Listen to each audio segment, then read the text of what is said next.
로마서 8장 1절과 2절 말씀 신약성경 249페이지입니다. 찾으셔서 저와 여러분이 천천히 한 목소리로 같이 읽겠습니다. 시작. 그러므로 이제 그리스도 예수 안에 있는 자에게는 결코 정죄함이 없나니 이는 그리스도 예수 안에 있는 생명의 성령의 법이 죄와 사망의 법에서 너를 해방하였습니다. 아멘. 우리 말씀 한번 외워보겠습니다. 외우는 분들이 많이 계시겠습니다만 한 번 더 한 두세 번 반복해 보면서 한번 외워보겠습니다. 큰 소리로 다시 한번 1절 2절 같이 읽겠습니다. 시작. 그러므로 이제 그리스도 예수 안에 있는 자에게는 결코 정죄함이 없나니 이는 그리스도 예수 안에 있는 생명의 성령의 법이 죄와 사망의 법에서 너를 해방하였습니다. 아멘. 한 1분 정도 시간을 드릴 테니까요. 한번 외워보시겠습니다. 우리 또 예배당에 나오신 분들, 또 온라인으로 참여해 주시는 분들 감사드립니다. 한번 외워보겠습니다. 오늘은 우리 로마서의 특징 6번째 시간을 같이 배워보도록 하겠습니다. 우리 지난주에 로마서의 특징 5번째 시간을 배웠습니다. 프린트물도 보시고 우리 또 온라인으로 참여하는 분들 우리 교인 온라인 카톡방에 올려드렸는데요. 아담은 그리스도의 모형이다. 그런 이야기를 우리가 지난 시간에 같이 살펴보았습니다. 오늘은 로마서의 특징 6번째 시간 2가지 법칙이라고 하는 제목으로 같이 말씀을 나누겠습니다. 지난주에 우리 살펴보았던 것 중에 첫 번째 아담과 그리스도 유형론이라고 하는 부분을 살펴보았던 기억이 있습니다. 그래서 아담은 그리스도의 모형이다. 그런 부분을 저희들이 살펴보았고요. 두 번째는 아담의 불순종과 그리스도의 순종에 대해서 살펴보았던 기억이 있습니다. 제가 이렇게 박스에다가 지난번에 우리가 정리했던 것을 한번 정리해 보았습니다. 여러분 지난번에 정리했던 건 생각나시죠? 뭐가 생각나십니까? 첫 번째 아담과 두 번째 아담 그리스도를 통해서 우리가 배우게 된 것이 있는데 죄는 뭐라는 걸 저희들이 지난 시간에 배웠습니까? 죄는 불순종이고 불순종이 죄고 그렇게 불순종하게 되면 뭐가 된다는 겁니까? 정죄받게 되고 죄인이 된다는 것입니다. 그리고 죄인이 된 결과는 무엇입니까?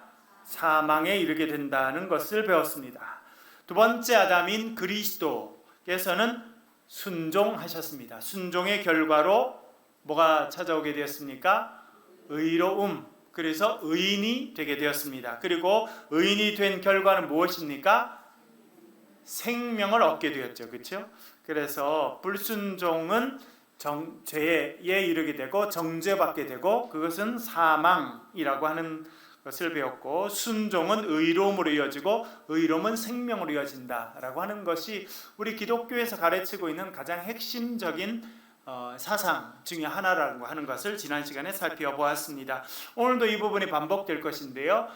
사망의 법이 있고 생명의 법이 있다. 우리가 좀 이따 살펴보겠습니다. 세례는 십자가의 그리스도와 연합하는 것이라는 걸 말씀드렸고요. 그렇게 그리스도와 함께 죽음을 통해서 우리는 그리스도와 함께 살게 되는 것이다 라고 하는 것을 지난 시간에 배웠습니다.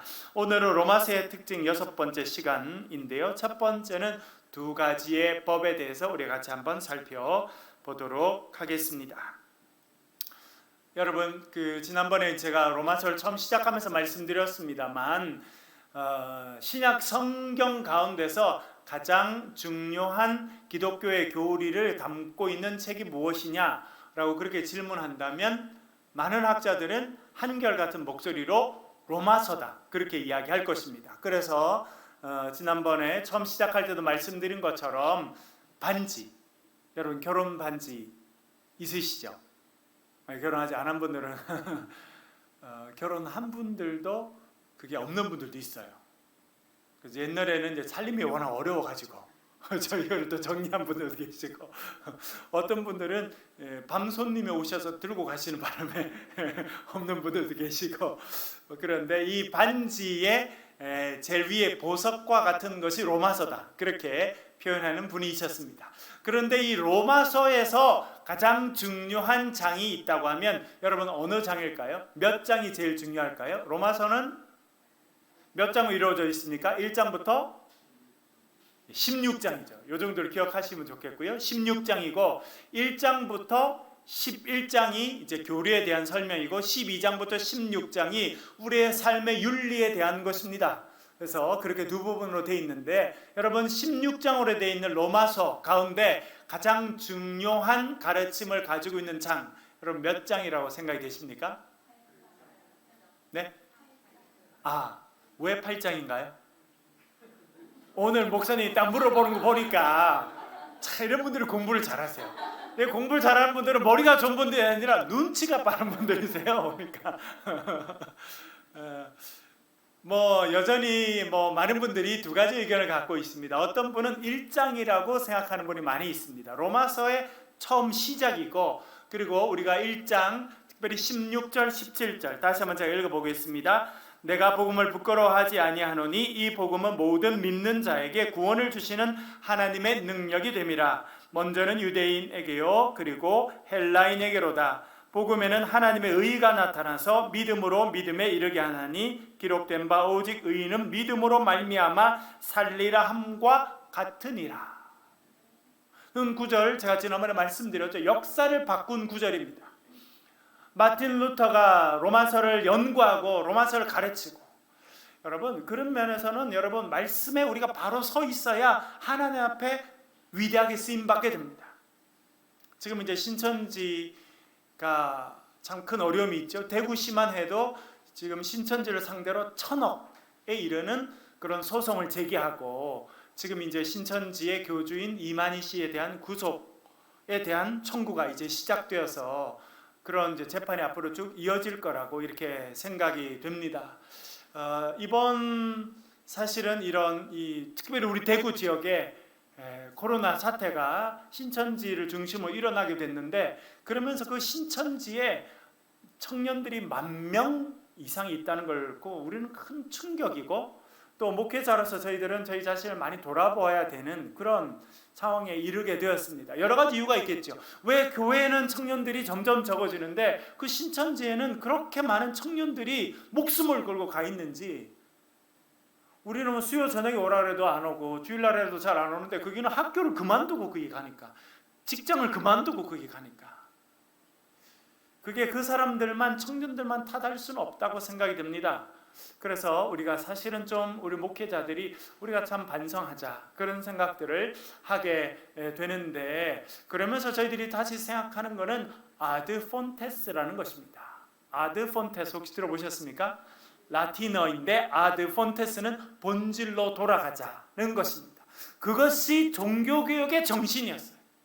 루터가 깨달은 것은 무엇이냐면, 교회가 그 당시 유럽 사회는 로마 카톨릭 교회가 지배하고 있었습니다. 여러분 역사를 배워서 아시죠? 황제도 교황이 원하면 세울 수 있을 거고, 교황이 원하지 않으면 황제 자리에서 내려올 만큼 권력을 행사할 수 있었던 데가 로마 시대였습니다. 소위 말해서 유럽 전체는 교황, 소위 말해서 그 당시 교회가 점령하고 있었지만 사람들의 삶은 회피하지 못했어요. 중세의 어두운 시대였다, 그렇게 이야기할 만큼 모든 부분의 인류 역사가 퇴조하는 시기가 중세였습니다. 이 루터는 자기가 젊은 수사로 또 학자로 대학에서 가르치는 사람으로 그런 성경 가운데서 하나님의 말씀을 연구하고 깨닫게 되었습니다. 그러면서 깨닫게 된 것은 무엇이냐면, 지금의 가톨릭 교회가 너무 말씀으로부터 멀리 떨어져 있다는 것입니다. 그래서 하나님 말씀으로 다시 돌아가자라고 해서 아드 폰테스라고 하는 사상들, 그런 생각들, 그런 구호들이 그때 나타나기 시작한 것입니다. 그리고 여러분 이것이 종교개혁으로 기점으로 해서 유럽 전체로 퍼져나가게 됩니다. 그래서 아드 폰테스, 우리의 본래적인 정신으로 돌아가자, 본래적인 사고로 돌아가자, 그렇게 해서 유럽이 문의 부흥과 그 다음에 르네상스 시대를 경험하게 되면서 구호가 아드 폰테스, 우리가 원래적인 문화로 돌아가자. 그래서 유럽 사회는 우리 그러면 유럽의 시작은 어디냐라고 하면서 그리스 철학과 문학과 예술로 다시 돌아가는 것까지 이루어지게 되었습니다. 그것은 종교개혁의 절대적인 영향입니다. 뭐 그런 세계사나 예술사나 철학사는 딴 데서 공부할 수 있고 딴 데서 강조하겠습니다만, 우리가 이번에 또 코로나 사태를 지나면서 또 우리의 삶을 돌아보면서 우리가 일상에 생각했던 그런 모든 삶이, 우리가 생각했던 일상, 평범한 일상으로 돌아가지 못하면서 우리가 생각하는 건 뭐냐면, 우리가 다시 말씀으로 돌아가야 된다, 다시 본질로 돌아가야 된다라고 하는 생각들을 하게 됩니다. 그 시작은 중세의 마지막 그리고 근세의 시작이었던 종교개혁입니다. 우리 교인 중에 한 분이랑 최근에 제가 또 연락을 했는데, 그분께서 저에게 말씀하신 게 마음에 남았어요. 목사님, 루터는 중세의 교회를 깨우는, 결국 그 종교개혁이 시작돼서 소위 말하는 개신교라고 하는 프로테스탄트가 생기면서 그걸로 끝난 것이 아니라 그 카톨릭 교회도 엄청난 개혁이 이루어지게 되거든요. 그래서 유럽 세계 전체가 바뀌어지는 놀라운 일을 하게 됐는데, 한편으로는 우리 교회에서 또 그런 일들을 앞으로 감당해야 될 때가 되지 않았습니까? 그런 말씀을 해주셔서 저도 상당히 그런 부분에 동감하게 되었습니다. 그렇다면 여러분, 역사는 상당히 반복적이거든요. 그러면 우리가 이 시대에 새로운 신앙생활, 새로운 교회를 세워가고, 어떻게 보면 하나님 우리를 통해서 하나님의 새로운 나라의 역사를 이루어 가려고 하면 우리도 아드 폰테스인 것입니다. 말씀으로 돌아가는 것이죠. 말씀의 핵심으로 돌아가는 것이다, 그렇게 말할 수 있겠습니다. 그렇게 한다면 많은 분들은 로마서 1장이다 그렇게 말합니다. 왜냐하니까 이 루터가 확신하고 루터의 마음의 확신으로 작용해서 소위 우리가 잘 아는 종교개혁을 시작한 그 말씀이 로마서 1장 16절 17절입니다. 그게 나오죠. 복음이란 무엇이냐? 복음은 모든 믿는 자에게 구원을 주시는 하나님의 능력이 됩니다. 복음이 무엇인지 가르치고, 그리고 복음을 믿는 사람들, 믿는 자들은 뭘로 살아가야 되느냐? 오직 의인은 믿음으로 말미암아 살 것이다. 그것이 종교개혁의 모토이거든요. 여러분, 종교개혁이 가르치는 3대 혹은 4대라고 할 수도 있고요. 세 가지 중요한 사상 모토가 있습니다. 슬로건이라고 말할 수 있겠는데요. 뭡니까 여러분? 오직 믿음으로. 첫 번째, 가톨릭 교회가 잘못 가르치고 있는데, 그것은 면죄부를 사고 돈을 줘서 그 증서를 사는 것으로 천국에 가게 되고 구원을 얻는 것이 아니라 오직 믿음으로 구원을 받게 된다. 그것이 성경의 가르침이다, 그렇게 이야기하였습니다. 오직 믿음으로. 두 번째는 뭡니까? 오직 은혜로. 첫 번째 오직 믿음으로는 솔라 피데라고 하는데요. faith라고 하는 단어가 비슷하죠. fide. 두 번째는 솔라 그라치아입니다. 솔라 그라치아. 오직 은혜로 구원받는다는 거예요. 우리가 율법을 지키고 어떤 행위를 하는 것이 아니라 오직 하나님의 은혜로, 예수 그리스도 안에서 우리에게 주신 오직 그 은혜로 우리가 구원의 백성이 된다라고 하는 오직 은혜로라고 하는 것이 두 번째 슬로건입니다. 세 번째는 오직 성경으로. 솔라 스크립투라. 그렇죠? 솔라 스크립투라. 오직 말씀으로. 그래서 말씀으로 돌아가자라고 하는 운동이 거기에 기반해서 서 있습니다. 여러분, 이것이 소위 3대이고요. 그 다음에는 오직 예수 그리스도로, 솔루스 크리스투스. 그 다음에 마지막 뭡니까? 솔리데오 글로리아. 오직 하나님께 영광. 그것이 이제 말하면 5개의 모토이고요. 그 중에 3개가 가장 중요한데, 여러분 잘 보십시오. 오직 믿음으로, 오직 은혜로, 오직 말씀으로. 이 내용이 로마서에 오롯이 드러나고 있습니다. 그래서 이 종교개혁의 가장 핵심적인 텍스트는 이 로마서였습니다. 그래서 많은 분들이 특별히 로마서 1장을 봐라, 로마서 1장은 복음이 무엇인지 알려주고, 그리고 믿음으로 살아가는, 믿음으로 오직 구원받게 된다, 그리고 믿는 자는 믿음으로 살아가야 된다는 것을 가르치기 때문에 1장이 가장 중요하다 이렇게 말하는 분들이 있었습니다. 또 다른 분들은 8장입니다. 왜냐하면 오늘 우리가 읽은 이 말씀, 그리고 우리가 오늘 마지막에 살펴볼 하나님의 사랑, 그리스도의 사랑의 변함없음에 대해서 말하고 있는 8장의 핵심이 아니냐, 그렇게 말하는 분들이 있습니다. 그렇게 생각하고, 여러분 1장이 중요할까요? 8장이 중요할까요? 기도하시고 원하시는 대로 여러분들이 좀 더 은혜가 되는 대로. 여러분, 그래서 제가 보니까 많은 기독교 전통에서는요, 사실 로마서 8장을 어릴 때부터 암송시켰더라고요. 처음부터 끝까지.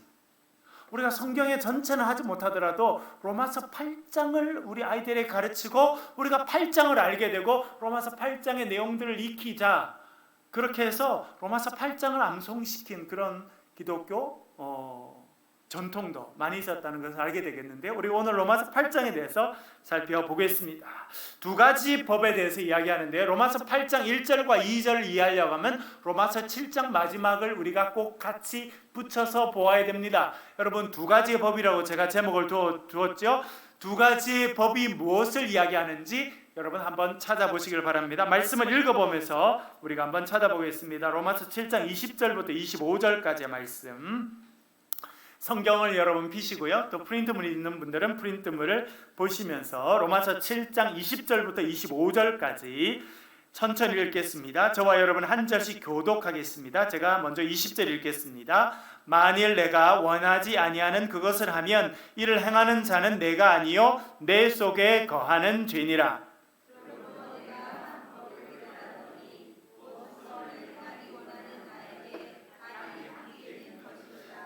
내 속 사람으로는 하나님의 법을 즐거워하되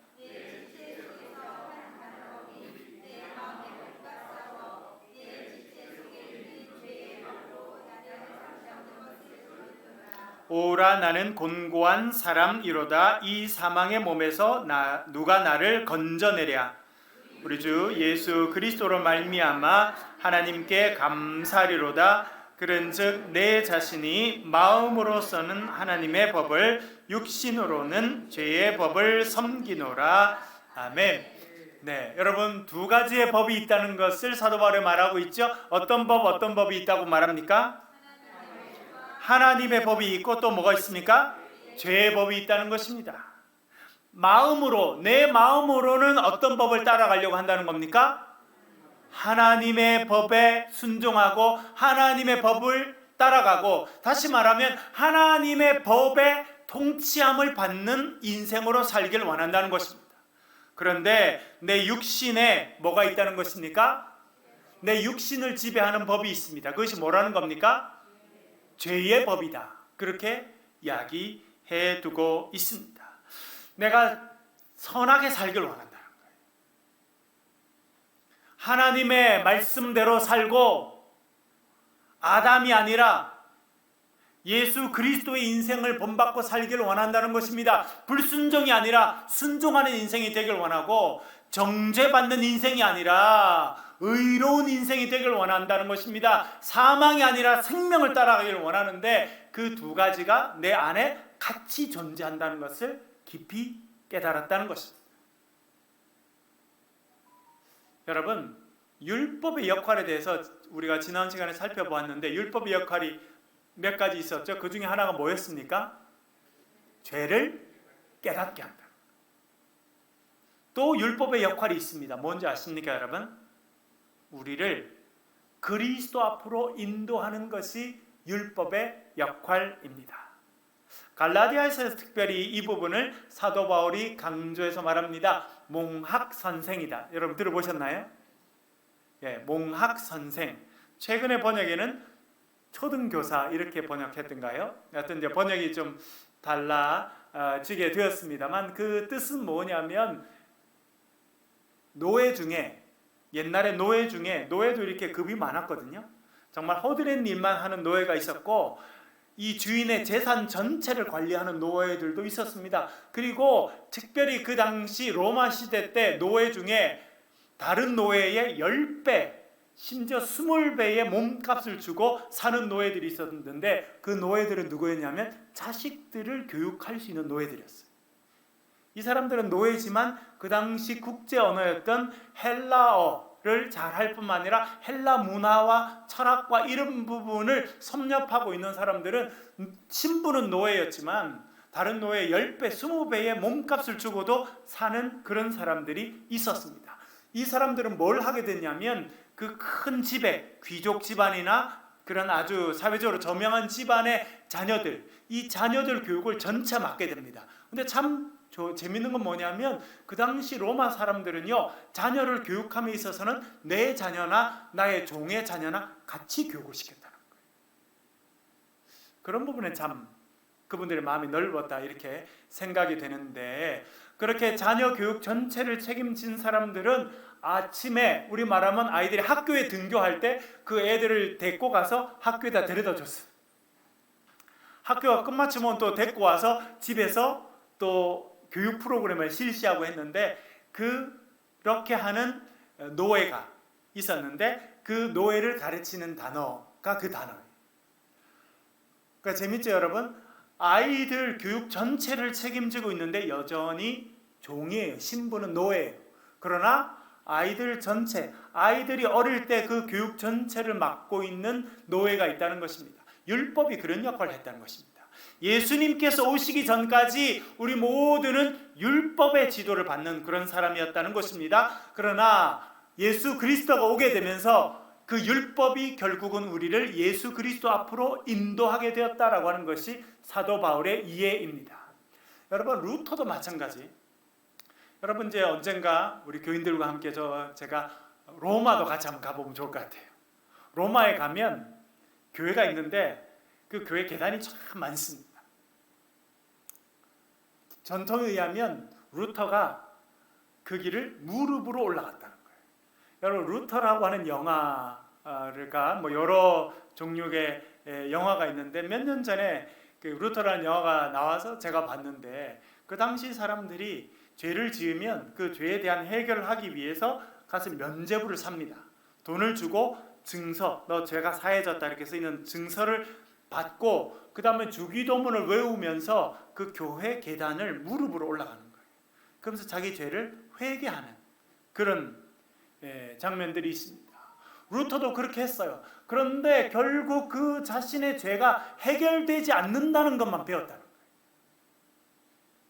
그래서 그가 로마서를 공부하고 또한 사제로서 그런 행동들을 하면서 깨닫게 된 것은 무엇이냐면, 결국 율법을 통해서 사람의 행위를, 의로운 행위를 통해서 하나님 앞에 깨끗하게 되고 온전하게 될 수 없다는 것을 깨닫게 되었습니다. 그래서 율법은 결국 우리들을 예수 그리스도 은혜 앞으로 이끌어 갈 수밖에 없다라고 하는 것을 깨닫게 되었다, 그렇게 이야기해 주고 있습니다. 그래서 그가 확신 가운데 외친 것인 오직 은혜로만입니다. 우리가 율법을 잘 지키고 의로운 행위를 잘 함으로 하나님 앞에 온전하게 인정받을 사람은 아무도 없다는 거예요. 오직 우리가 하나님 앞에 의롭다고 인정받을 수 있는 것은 하나님께서 죄인인 우리를 용서해 주시고 은혜로 덮어주시는 길밖에 없다고 하는 것을 그가 깨닫게 되었다, 그렇게 말씀드릴 수 있겠습니다. 여러분, 우리의 삶에 두 가지의 법이 있습니다. 그 하나는 하나님의 법이고 또 다른 것은 죄의 법이라 그렇게 말씀드릴 수 있겠습니다. 여러분, 8장으로 넘어가 보겠습니다. 로마서 8장 1절과 2절 우리가 외운 말씀인데요, 다시 한번 외워보고 한 번 더 읽어보겠습니다. 읽겠습니다. 시작.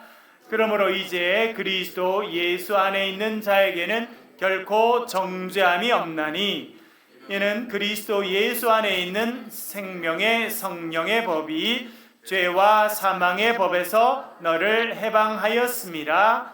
아멘. 여러분, 로마서 8장 1절과 2절을 보니까 우리가 처음에 이렇게 정리했던 불순종, 정죄, 사망, 그 단어가 다 나오나요? 불순종이라는 단어는 안 나오지만 무슨 단어가 다 나온다는 걸 알 수 있습니까? 결코 정죄함이 없다. 그 밑에 보면 뭐가 나옵니까? 죄와 사망의 법이 등장하게 됩니다.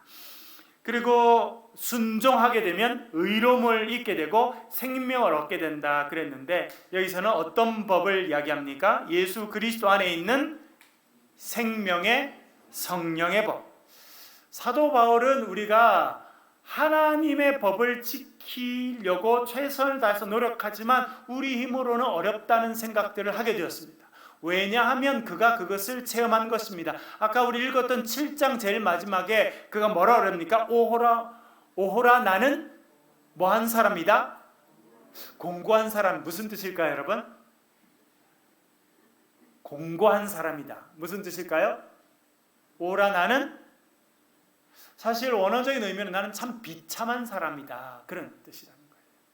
왜요?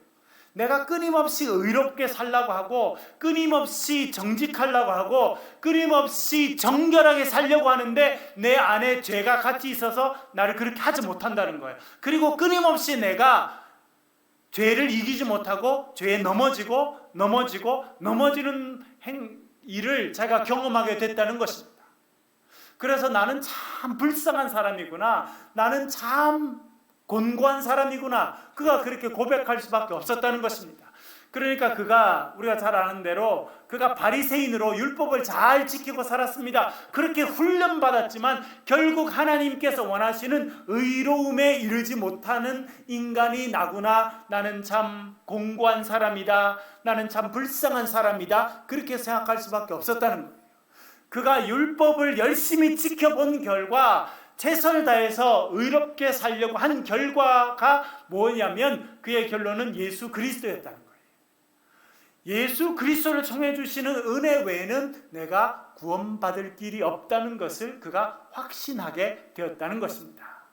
그래서 사도 바울은 말씀드린 것처럼 율법은 우리를 예수 그리스도께로 인도해가는 몽학 선생이다, 초등교사다, 그렇게 이야기할 수밖에 없었다는 것입니다.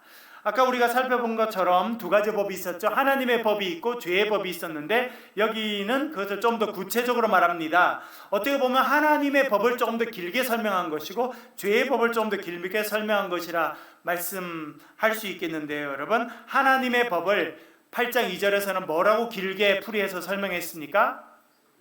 그리스도 예수 안에 있는 생명의 성령의 법이다. 아주 줄여서 말하면 생명의 법입니다.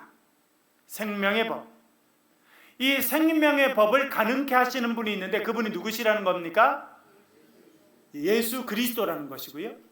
예수 그리스도께서 우리 가운데 역사하시고 예수 그리스도의 은혜를 통해서 우리가 생명의 법의 지배를 받게 된다는 것입니다. 그런데 여러분, 요한복음을 우리가 공부하면서 배웠습니다. 예수 그리스도의 영이 있습니다. 그분이 누구이십니까? 그분이 성령이십니다.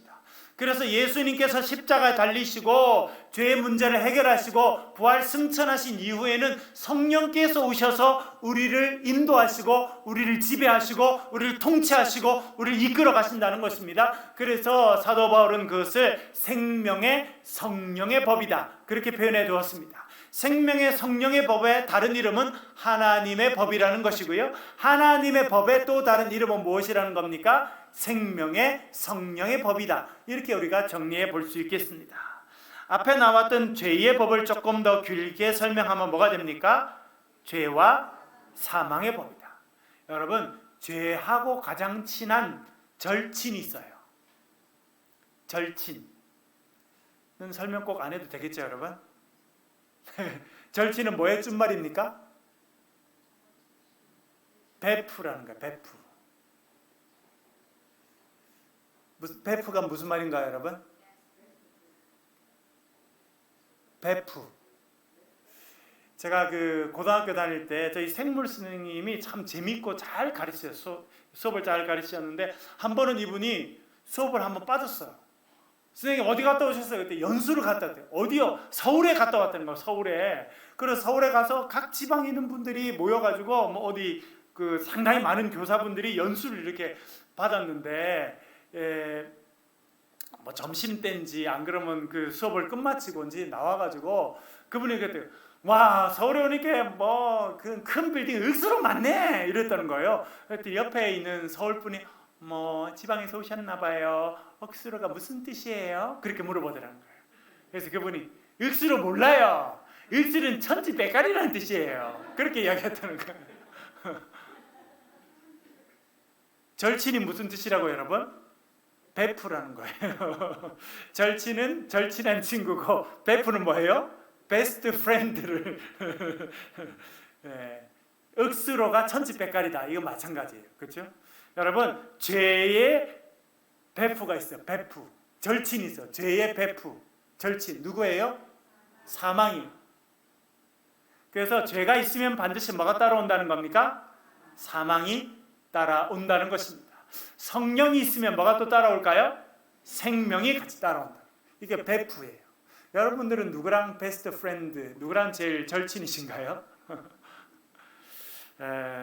오늘 두 가지 법에 대해서 말하고 있습니다. 하나님의 법이 있는데 그 하나님의 법은 예수 그리스도 안에 있는 생명의 성령의 법이고 죄의 법은 죄와 사망의 법이라 그렇게 정리해 주고 있습니다. 두 번째로 구원의 황금사슬이라고 하는 제목이 있습니다. 이건 제가 붙인 게 아니고요. 전통적으로 오랫동안 이것을 이렇게 불렀어요. Golden Chain of Salvation. 영어로 말하면 Golden Chain. 여러분, 최근에 금값이 최고로 올랐답니다. 그래서 금 이야기를 하니까 제가 골든 체인? 이렇게 생각이 되니까 이 말씀을 읽다 보니까 그 단어가 생각나서 제가 이렇게 써두었는데요. 구원의 황금 사슬이 있다는 것입니다. 여러분, 여성분들 중에서 오늘 보니까 예쁘게 목걸이를 하고 오신 분이 계시네요. 여러분, 목걸이는 어떻게 해야 목걸이가 돼요? 동그라는 요런 링, 조그만 링이 쫙 연결돼야, 그렇죠? 이렇게 돼 있더라고요. 그게 탁 끊어지면 가치가 좀 떨어지게 되잖아요. 마치 우리 구원의 역사에 있어서 이렇게 고리가 연결되어 있는 게 있다는 것입니다. 그것을 가장 분명하게 정리해주고 있는 것이 로마서 8장 30절인데요. 한번 읽어보겠습니다. 로마서 8장 30절 같이 읽겠습니다. 시작. 또 미리 정하신 그들을 또한 부르시고 부르신 그들을 또한 의롭다 하시고 의롭다 하신 그들을 또한 영화롭게 하셨느니라. 아멘. 우리가 8장 1절과 2절을 외웠기 때문에 이 9절까지 오늘 외우면 너무 많을 것 같아서 외우지는 않겠습니다만 여러분 이 단어들은 꼭 기억하시면 좋겠습니다. 금목걸이가 이렇게 연결되어 있듯이 우리가 구원에 이르는 길도 이렇게 연결이 되어 있고 결국은 우리가 영원한 생명인 구원에 이르게 된다는 것입니다. 첫 번째 고리가 있습니다. 첫 번째 고리의 이름은 무엇이라는 겁니까? 미리 정하셨다. predestined. 영어로 말하면 그렇게 되어 있는데요. 여러분, 하나님께서 우리를 뭐 하셨다는 거예요? 미리 정하셨다. 천세종, 내가 너를 나의 자녀로 삼기로 주님께서 미리 마음을 정하셨다는 거예요. 그것이 정한 사람은 어떻게 하신다는 겁니까? 또한 그들을 부르신다는 겁니다. calling, 영어로 calling. 여러분, calling이라는 단어, 영어 단어인데 참 재미있는 영어이기도 하고요. 참 의미가 있습니다. 결국은 이것을 보면 영어도 많은 부분 종교개혁에 영향이 있다 이렇게 생각되는데요. 여러분, 영어로 직업을 말하는 말이 몇 가지 있습니다. 뭐가 있습니까? job이죠. job. J-O-B. job을 이제 그렇게 말하는데 또 다른 영어가 있습니다. 뭡니까? vocation. vocal, 아까 우리 찬양팀들이 앞에 서셔서 찬양을 해주셨는데 이분들이 vocal이라 그러잖아요. V-O-C-A-L, 이렇게 말 소리 내서 이렇게 하시는 분들 vocal인데 vocation, 말 그대로는 소리침 혹은 부름이라는 뜻인데 부름이라고 하는 뜻이 또 무슨 뜻을 갖고 있냐면 직업이라는 뜻을 갖고 있습니다. 이거는 대단히 종교개혁적인 단어다 이렇게 생각이 됩니다. 루터와 칼뱅 중심으로 해서 종교개혁이 이루어지게 됐는데요. 이것의 놀라운 힘은 무엇이냐면 성경을 기반으로 해서 시작돼서 뭘 바꿨냐면 사람들의 의식 구조를 바꾸게 되고 사람의 의식 구조가 바뀌니까 세계 역사가 바뀌었다라고 하는 것입니다. 막스 웨버라고 하는 사람이 책을 적게 됩니다. 독일에 있는 사회학자로서 가장 유명한 사람이잖아요. 그분이 역사를 쫙 공부해 보니까 우리의 역사가 어떻게 발전하게 됐는지, 특별히 자본주의라고 하는 것이 어떻게 생겨나게 됐는지 공부하게 되면서 그가 생각한 건 뭐냐면 프로테스탄트 종교개혁을 통해서 개신교가 나오면서 인류 역사가 급속하게 발달하기 시작했다는 거예요. 왜냐하면 프로테스탄트의 가장 기본적인 생각은 무엇이냐면 하나님께서 나를 정하셨고 나를 불러주셨다는 거예요. 여기 나오죠, 여러분? 미리 정하시고 또한 그들을 불러주셨다는 거예요. 뭘로 불러주셨다는 겁니까? 가톨릭에서는 하나님의 부르심이라고 생각하면 사제가 되는, 우리 말하면 신부가 되는 사람들만 하나님이 불러주셨다고 생각했어요. 그것만 거룩한 부르심이라고 생각했습니다. 딴 사람들은 부르심을 입지 못했어요. 구약의 왕이나 선지자들 하나님 부르시죠. 그것처럼 신부님들만, 사제들만 하나님이 특별히 정하시고 불러주셨다, 그렇게 생각했습니다. 그러나 종교개혁 시대가 와서 루터와 깔뱅 시대를 지나면서는 이것이 달라지게 됩니다. 사제들만, 성직자들만 하나님이 부르신 것이 아니라 우리 모두들도, 성직자가 아닌 우리들도 하나님께서 정하시고 불러주셨다는 생각이 발전하게 되는데, 그 생각의 가장 기본이 오늘 읽은 이 말씀입니다. 그런데 이게 얼마큼 발전하게 되냐면 하나님께서는 성직자들, 목사님들, 신부님들만 부르는 것이 아니라 우리들도 하나님 불러주셨구나. 그리고 우리를 부르셔서 목사님들에게는 말씀을 연구하고 목회를 하도록 만들어주셨지만 우리들에게는 장사를 하도록 하고 농사를 짓도록 하고 목공을 하게 하고 벽돌을 만들게 하고 집을 짓게 하고 그림을 그리도록 하셨다는 거예요. 그게 만인 제사장설입니다. 하나님이 부르셔서 거룩한 일을 맡겨주셨다는 것입니다. 뭐가 그게 중요하느냐? 막스 웨버라는 사람이 독일에 또 유럽의 여러 지역을 연구해 봤어요. 토양과 환경과 여러 가지가 다 비슷한데 생산력이 엄청 달라지더라고요. 이유가 뭐냐 봤더니, 이건 뭐 제 이야기 아니라 막스 웨버의 이야기입니다, 여러분. 가톨릭 교인들이 사는 데서 10을 생산해내요.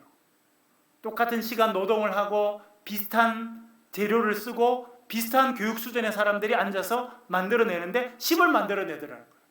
그런데 프로테스탄트들이 있는 데 가니까 30을 만들어내더라고요. 예를 들면 도대체 왜 그러냐?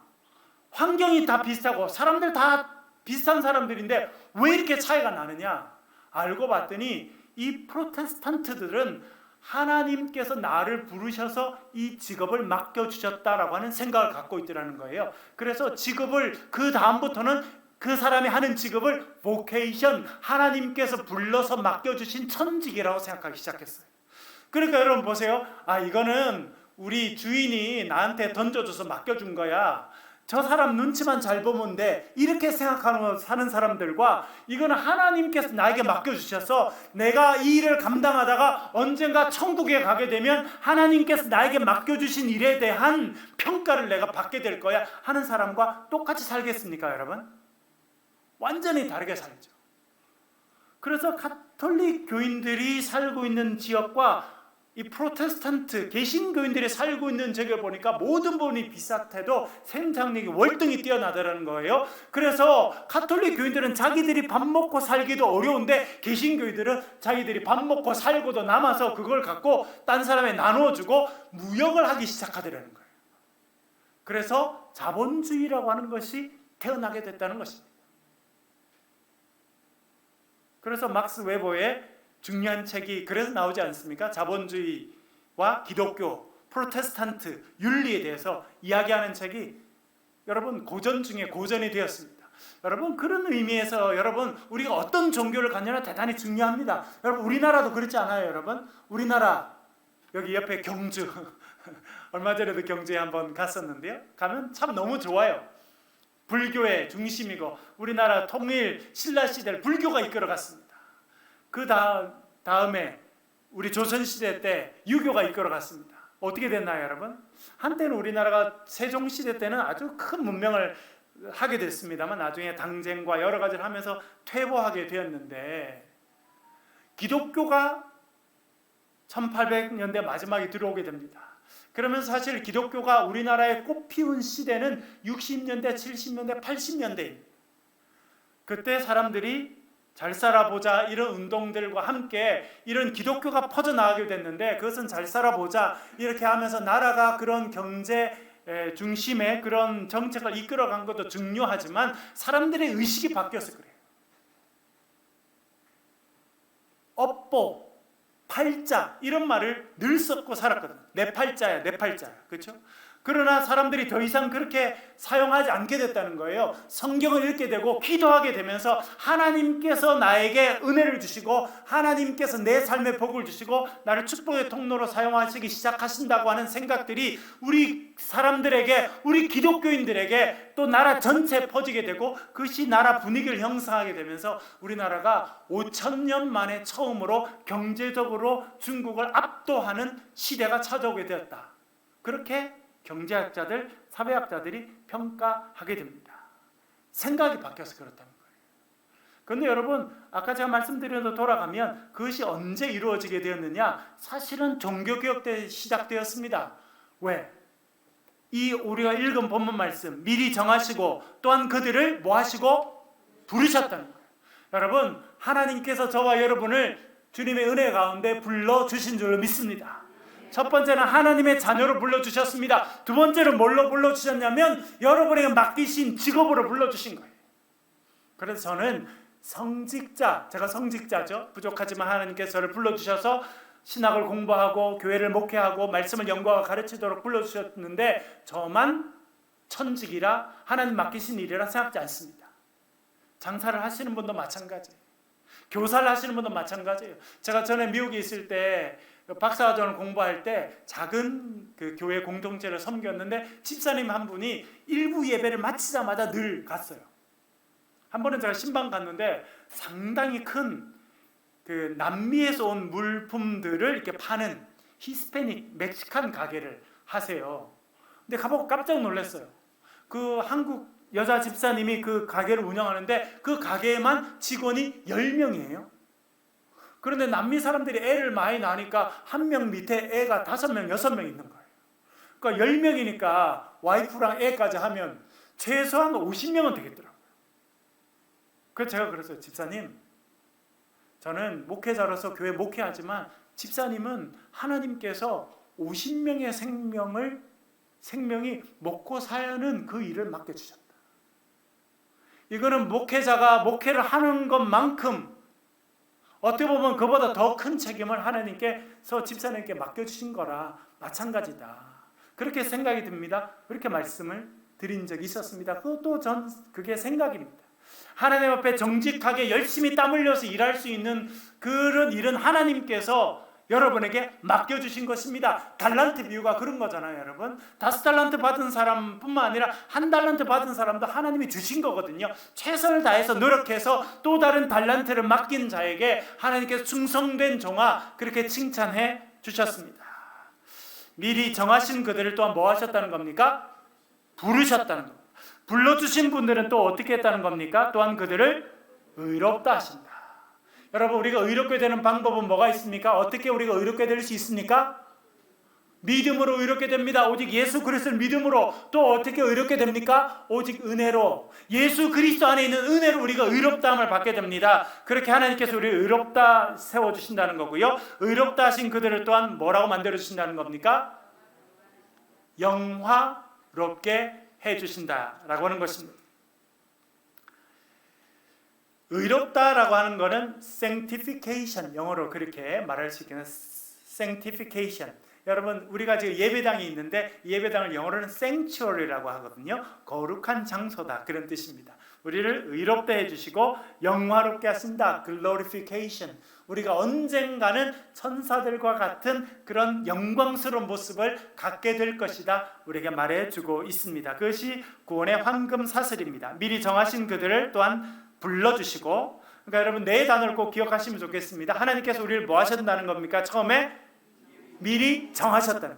두 번째는요, 불러주셨어요. 불러서 사명을 맡겨주셨습니다. 이 사명을 제대로 감당하는 사람으로 살아갈 때 하나님께서 우리를 의로운 자로 이끌어주시고 결국 영화로운 자리에 서게 하실 것이다, 그렇게 이해해 볼 수 있겠습니다. 에베소서 1장 4절 한번 읽어보겠습니다. 읽겠습니다. 시작. 곧 창세 전에 그리스도 안에서 우리를 택하사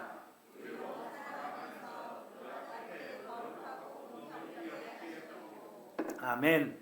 창세 전에 그리스도 안에서 우리를 뭐 하셨다는 겁니까? 택하셨다는 겁니다.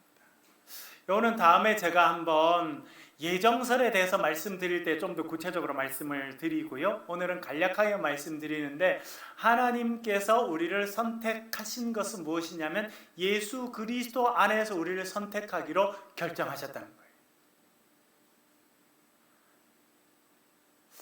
어떤 분은 좀 오해하는 분이 있어요. 제가 고등학교 때 저희들이 차가 좀 학교가 좀 멀어서 우리 학생들이 같이 탔는데 한번 이 토론이 벌어졌어요. 교회 안 다니는 아이들도 같이 탔으니까. 하나님은 정의롭지 못하다는 거예요. 왜? 창세 전부터 누군가는 천국에 넣기로 결정하고 누군가는 지옥에 넣기로 결정했다. 하나님은 정의롭지 못하다는 거예요. 어떻게 생각하시나요, 여러분? 이 부분은 다음 주에 제가 또 설명을 드리도록 그렇게 해보겠습니다. 다음 주에 좀 더 구체적으로 설명드리겠습니다. 왜? 되게 중요해요, 여러분. 우리가 그렇게 생각하기 때문에 하나님을 오해하는 거예요. 하나님이 창세 전에 결정하신 건 뭐냐면 예수 그리스도 안에 있는 사람을 구원하기로 결정하셨다는 거예요. 이 부분은 좀 설명이 길어지니까 다음 주에 제가 좀 더 설명드리겠습니다. 로마서 8장 35절부터 39절까지 내용을 우리 한번 읽어보겠습니다. 35절부터 한 절씩 우리가 읽어가면서 한번 생각해 보겠습니다. 35절 같이 읽겠습니다. 시작. 누가 우리를 그리스도의 사랑에서 끊으리요 환난이나 곤고나 박해나 기근이나 적신이나 위험이나 칼이라. 사도 바울이 먼저 쓰는 표현이 있습니다. 그것은 무엇입니까? 우리를 어디에서 끊을 수 있으리요? 그리스도의 사랑으로. 그리스도의 사랑으로라고 하는 단어가 나온다는 걸 여러분 기억하시고요. 끊을 수 없다는 거죠. 환난도 끊을 수 없고 곤고나 박해나 기근이나 적신이나 위험이나 칼도 끊을 수 없다는 것입니다. 36절도 한번 읽어보겠습니다. 읽겠습니다. 시작. 우리가 종일 주를 위하여 죽임을 당하게 되며 도살당한 양같이 여김을 받았나이다 함과 37절 읽겠습니다. 그러나 이 모든 일에 우리를 사랑하시는 이로 말미암아 우리가 넉넉히 이기느니라. 아멘. 여러분 참 고백을 보세요. 사도 바울이 이 모든 일에 우리를 사랑하시는 이로 말미암아 우리가 넉넉히 이기느니라. 넉넉히 이기는 인생으로 우리를 세워주실 줄로 믿습니다. 근데 사도 바울은요 그 앞에 꼭 조건을 달아놨어요. 뭘로 이긴다는 것입니까? 우리를 사랑하시는 이를 통해서 우리가 이긴다는 거예요. 우리의 지혜로 우리의 지식으로 이기는 것이 아니라 우리를 사랑하셔서 십자가에 달리시기까지 우리를 사랑하신 그 주님의 능력으로 우리가 넉넉히 이기게 된다. 그렇게 고백하고 있습니다. 여러분 저와 여러분의 능력이 아니라 우리를 사랑하셔서 십자가에 달리시기까지 우리를 사랑하신 주 예수 그리스도의 이름으로 이 땅을 승리하며 살아가시길 간절히 바랍니다. 38절 39절은 연달아서 같이 읽어보겠습니다. 여러분 사실은 이 두 개가 짝을 이렇게 이루고 있거든요. 딱 한 것만 빼고는 짝을 이렇게 이루고 있는데 38절 39절 연달아 읽겠습니다. 시작. 내가 확신하노니 사망이나 생명이나 천사들이나 권세자들이나 현재일이나 장래일이나 능력이나 높음이나 깊음이나 다른 어떤 피조물이라도 우리 주 그리스도 예수 안에 있는 하나님의 사랑에서 끊을 수 없으리라. 아멘. 처음에는 그리스도의 사랑에 대해서 이야기하는데요. 39절 제일 마지막에는 무엇에서 끊을 수 없다고 말합니까? 하나님의 사랑인데 하나님의 사랑도 그 앞에 꾸며주는 말이 있죠. 뭡니까? 그리스도 예수 안에 있는 사랑. 그러니까 사도 바울이 철저하게 깨달은 건 무엇이냐면 하나님의 사랑도 하나님의 심판도 하나님의 은혜도 하나님의 구원도 다 예수 그리스도를 통해서 주어진다는 거예요. 그것을 그가 깨닫게 됩니다. 그래서 사도 바울은 철저히 예수 그리스도 중심적인 인생으로 살게 되었습니다. 왜? 하나님의 역사가 예수 그리스도를 통해서 다 이루어진다는 것을 깨닫기 때문에 그렇습니다. 38절, 39절은 우리에게도 큰 힘이 되는데요. 왜냐하면 우리가 어떤 형편에 있든지 변하지 않는 진리가 하나 있다는 겁니다. 여러분, 그것은 무엇입니까? 하나님 안에, 예수 그리스도 안에서 우리를 사랑하시는 그 하나님의 사랑에서 우리가 끊어질 수 없다는 거예요. 그것을 그가 확신하게 되었다는 것입니다. 짝을 한번 찾아볼게요. 여러분, 38절, 내가 확신하노니 사망이나, 이게 짝이 되겠죠. 여러분, 또 뭐가 짝이 됩니까? 천사들이나 권세자들이나, 그 다음에요 현재일이나 장래일이나, 능력이나, 능력은 뭐가 짝이 되나요? 39절에 가볼게요. 높음이나 깊음이나가 짝이 되네요. 그렇죠? 능력은 왜 그런지 짝을 안 맞춰놨어요. 그러나 나머지는 전부 다 이렇게 짝을 맞춘다는 거 여러분 아시겠죠? 예, 높음이나 깊음이나, 사망이나 생명이나 천사나 권세, 이렇게 짝을 이룬 건 뭐냐면 이 세상에 있던 그 어떤 것들도 우리를 하나님의 사랑에서 끊을 수 없다. 그 하나님의 사랑은 예수 그리스도를 통해서 우리에게 주어진 사랑이다 라고 하는 것을 의미하고 있습니다. 여러분, 이 세상에 그 어떤 것도 저와 여러분을 하나님의 사랑에서 끊을 수 없습니다. 그것을 기억하며 담대히 이 땅을 승리하며 살아가시는 저와 여러분 되시길 주의 이름으로 간절히 축원합니다. 기도하겠습니다. 우리 통성으로 소리를 내서 한번 기도하겠습니다. 말씀을 가지고 기도하겠습니다. 하나님, 예수 그리스도 안에 있는 생명의 성령의 법에 지배를 받으며 살게 하시옵소서. 우리를 하나님의 사랑으로 불러주시니 감사합니다. 그 사랑을 확신하며 그 사랑 가운데 살아가는 귀한 인생으로 살게 주님 도와 주시옵소서. 우리 소리내서 통성으로 같이 한번 기도하십시오.